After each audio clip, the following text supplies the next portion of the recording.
नमस्कार मित्रांनो, मनातलं पान या चॅनलवर दैनंदिन जीवनात माझ्या मनात घडत असणाऱ्या शब्दांवर माझ्या मनाच्या कविता.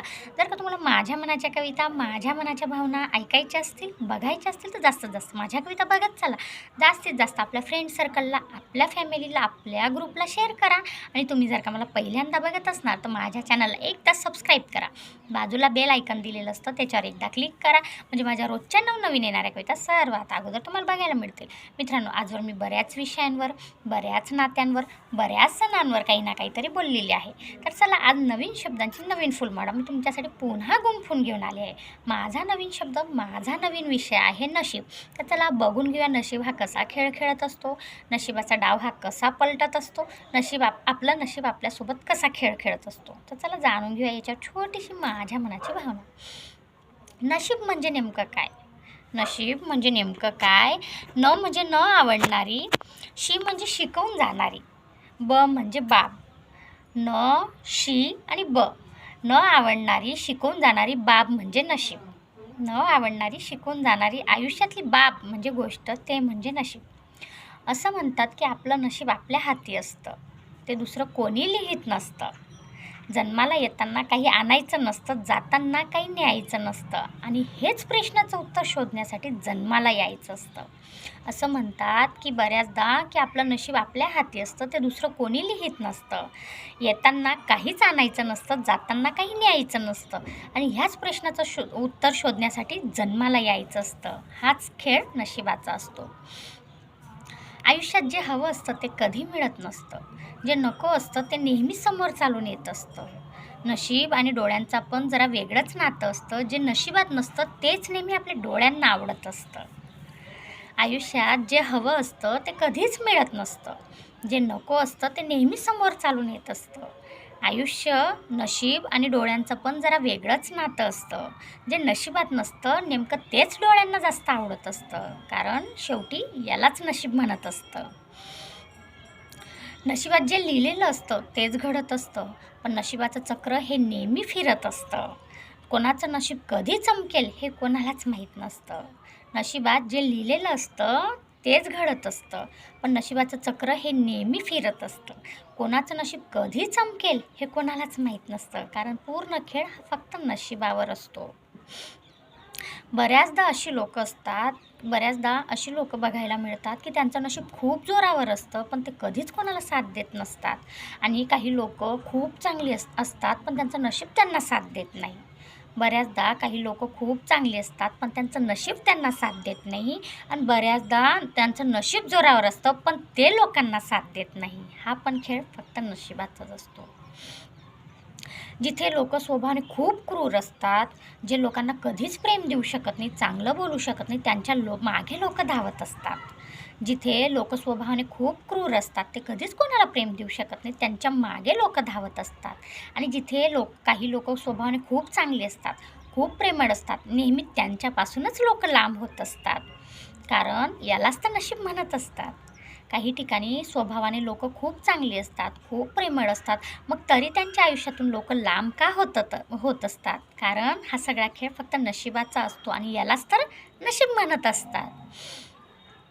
असं म्हणतात की नशीब चांगलं होण्यासाठी कर्म चांगली केली पाहिजे. त्याच्यासाठी म्हणतात की करम तेरे अच्छे हो तो किस्मत तेरी दासी है, नियत तेरी अच्छी हो तो घर में गंगा काशी है. करम तेरे अच्छे हो तो किस्मत तेरी दासी है, नियत तेरी अच्छी हो तो घर में गंगा मथुरा काशी है. सांगायचं तात्पर्य असं की आपले कर्म चांगले असतील तर आपलं नशीब आपल्या हाती असतं. त्याच्यात हाताच्या रेषेचं काहीच नसतं. ज्यांना हात नसतं त्यांचंही नशीब कधीतरी चांगलं घडत असतं. सांगायचं तात्पर्य असं की कर्म चांगले असतील तर आपलं नशीब आपल्या हाती असतं. हाताच्या रेषेचं काहीच नसतं. ज्यांना हात नसतात त्यांचंही कधीतरी नशीब चांगलं असतं. हा सगळा खेळ फक्त नशिबावर असतो. नशिबाचा खेळ हा इतका भयंकर असतो की एका रात्रीमध्ये राजाचा रंक आणि रंकाचा राजा बनवित असतो. नशिबाचा खेळ हा इतका भयंकर असतो की एका रात्रीमध्ये राजाचा रंक आणि रंकाचा राजाही तोच बनवित असतो. या कलियुगात तर माणसं बदलायला वेळ लागत नाही, मग आपलं नशीब का बदलणार नाही? या कलियुगात तर माणसं बदलायला वेळ लागत नाही, मग आपलं नशीब का बदलणार नाही? फक्त वेळ आणि काळेची वाट बघा, कारण हा सगळा खेळ फक्त नशिबावर अवलंबून असतो. नशीब बी प्रत्येकासोबत कसा खेळ खेळत असतो ना. कधीतरी नशीब हा प्रत्येकासोबत कसा खेळ खेळत असतो. काही कारणास्तव नशिबामुळे बरेचसे निर्णय चुकत असतात आणि कधीतरी ह्याच नशिबामुळे पूर्ण आयुष्य आपलं चुकत असतं.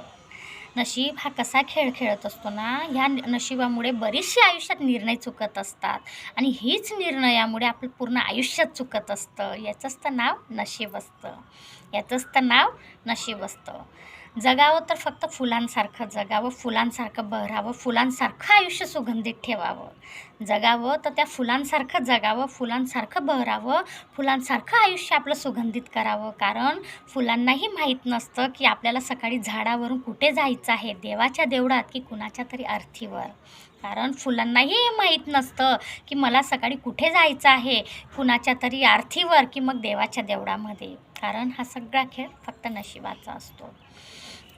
मित्रांनो, जन्मापासून तर आयुष्यापर्यंतचा पूर्ण खेळ नशिबावर असतो.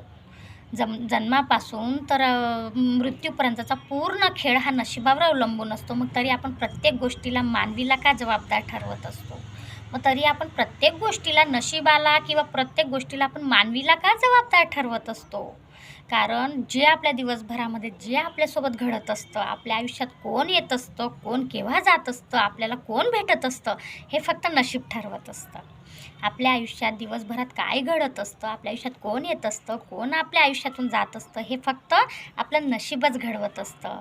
म्हणूनच पूर्ण आयुष्याचा लेखा हा फक्त नशिबावर अवलंबून असतो. मित्रांनो, नशिबात तर विधात्याने लिहिलेलं आहे, ते देवांनाही चुकलेलं नाही. मग आपण तर शेवटी साधारण व्यक्ती आहेत ना. नशीब हे विधात्याने लिहिलेला लेख आहे, हे तर देवांना चुकलं नाही. मग आपण तर साधारण व्यक्ती आहे. मग तरी आपण आयुष्यभर ह्या गोष्टीचं दुःख का करत बसतो? तरी आपण आयुष्यभर ह्या गोष्टीचं दुःख का करत बसतो? ह्या नशिबावर मी 4 ओळी छोट्याशा बोलू इच्छिते.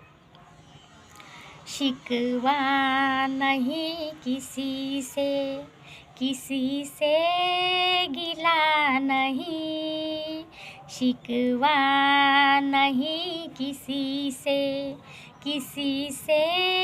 गिला नहीं, नसीब में नहीं था जो हमको मिला नहीं, शिकवा नहीं किसी से गिला नहीं, नसीब में नहीं था जो हमको मिला नहीं, नसीब में नहीं था जो हमको मिला नहीं.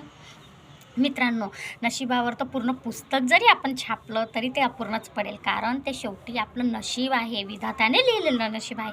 मित्रांनो, ह्या नशिबावर मी फक्त माझी छोटीशी मनाची भावना व्यक्त केली आहे. तुम्हाला माझी मनाची ही भावना, ही कविता कशी वाटली ते कमेंटमध्ये मला नक्की कळवा. आवडली कविता तर लाईक, शेअर आणि सबस्क्राईब करा. धन्यवाद.